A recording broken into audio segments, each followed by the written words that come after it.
Okay, if you're one of those people who is now working from home, I've got some tips and tricks for you for your laptop and the position you're supposed to be in, so you don't end up in positions like this and start getting back pain and neck pain, and stop you doing this, and to definitely stop you doing this. If you're not at your work desk with a good normal riser and a monitor that can be adjusted, and you don't have a portable sit-to-stand desk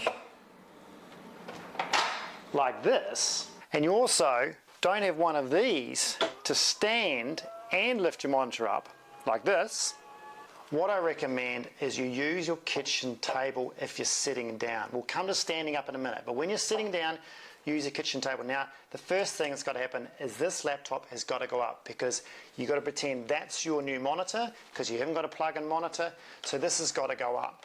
The first thing you do, just get some books. You've probably got heaps of books around the house, shoe boxes, but remember it's got to be sturdy, kids' games. This laptop, you just need as many books as you can to get the top of the screen up at eye height.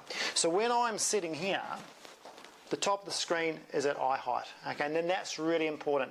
If you have it too low, you're going to start looking down too much, and that's when the neck problems start. So if that's really high, that's great.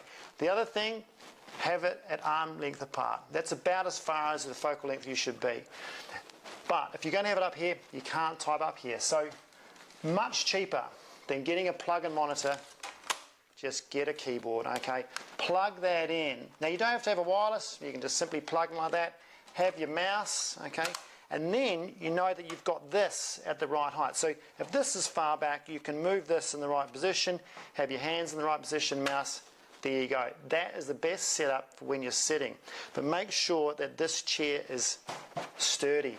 Now, if you don't have a lumbar roll like this that you can put in your lower back and sort of make that an ergonomic chair, then simply just get a pillow, it's the next best thing, and put that so it sort of pads out the back of the chair.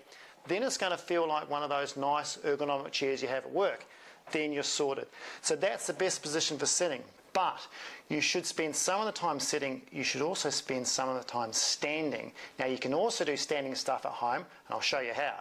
So standing options are really, really easy. If you don't have that stand-up desk, then what you just need is your kitchen bench, because the kitchen bench is usually a lot higher than your table, but you're going to have to raise it up still.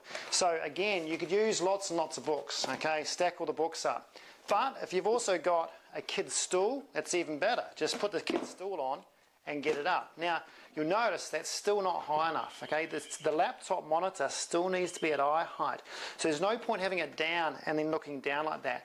So this is where I said you're going to need a few more books going on, shoe boxes, that sort of thing.